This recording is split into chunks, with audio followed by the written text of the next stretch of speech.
சின்னாக்கள பிறந்த நாளுக்கு கேக் வெட்டினா பிறகு கதோ பேக் கொடுக்கணும்னு சொல்லி யோசிக்கிறீங்களா? அப்படின்னு சொன்னால் அவங்களை கான்டாக்ட் பண்ணலாம். எம்ஆர் சர்ப்ரைஸ் கிஃப்ட் வந்து வித்தியாசமான முறையில் உங்களுக்கு தேவையான கதோ பேக்கை கூட நாங்கள் ரெடி பண்ணுறதுக்கு தயாராகிட்டோம். இதில் பார்த்தீங்கன்னு சொன்னால் இன்றைக்கு ஒரு ஆர்டர் வந்திருக்கு 15 பேருக்கான கதோ பேக் ரெடி பண்ண சொல்லி அதுதான் நாங்கள் ரெடி பண்ண போகிறோம். இதில் எல்லா திங்ஸுமே வச்சுருக்கிறோம். அவங்க சொன்ன ப்ரைஸுக்கு ஏற்ற மாதிரி நாங்கள் ரெடி பண்ண போகிறோம். அதே மாதிரி உங்கள்கிட்ட ஃபங்க்ஷன்களுக்கும் எத்தனை கதோ பேக் வேணும், எவ்வளோ விலைக்கு வேணும்னு சொன்னீங்கன்னு சொன்னால் அதுக்கேற்ற மாதிரி நாங்கள் தயார் செஞ்சு தருவோம். அதுலேயும் நீங்கள் ஆம்பளை பிள்ளைகளுக்கு வேறு பொம்பளை பிள்ளைகளுக்கு வேறுன்னு சொன்னால் அவங்களுக்கு ஏற்ற வகையில் நாங்கள் ரெடி பண்ணி தருவோம். இப்போ நாங்கள் இந்த கதோ பேக் அதாவது கிஃப்ட் பேக்கை தான் வந்து பேக் பண்ண போகிறோம். இப்போ நாங்கள் ரெடி ஆகிட்டோம். தொடர்ச்சியாக பாருங்க. அது மட்டும் இல்லாமல் உங்களுக்கு வந்து மிக்கி வந்து சர்ப்ரைஸ் இல்லாமலுக்கு மிக்கி வந்து கதோ பேக் மட்டும் கொடுக்கணும்னு சொன்னால் கூட அதுக்கு எம்ஆர் சர்ப்ரைஸ் கிஃப்ட் வந்து ஏற்பாடு செஞ்சு தருவோம்.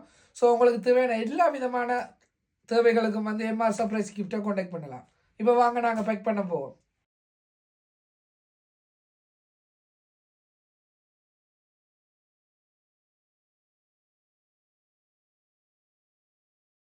இப்போ பார்த்தீங்கன்னு சொன்னால் இவ்வளோ பேக் வந்து நாங்கள் செஞ்சு வச்சுருக்கோம். பாய்ஸுக்கு வந்து ப்ளூ கலரில் பாய்ஸுன்ற விளையாட்டு சாமானம், லேடிஸுக்கு வந்து பிங்க் கலரில் லேடிஸுக்குரிய விளையாட்டு சாமானமாக பேக் பண்ணியிருக்கோம். உங்களுக்கு என்ன விலைக்கு தேவை, என்ன பட்ஜெட்டில் தேவைன்னு சொன்னீங்கன்னு சொன்னால் அதுக்கேற்ற மாதிரி பேக் பண்ணி தருவோம். யாரை கான்டாக்ட் பண்ணணும் மறந்துடாங்க, எம்ஆர் சர்ப்ரைஸ் கிஃப்ட்டு.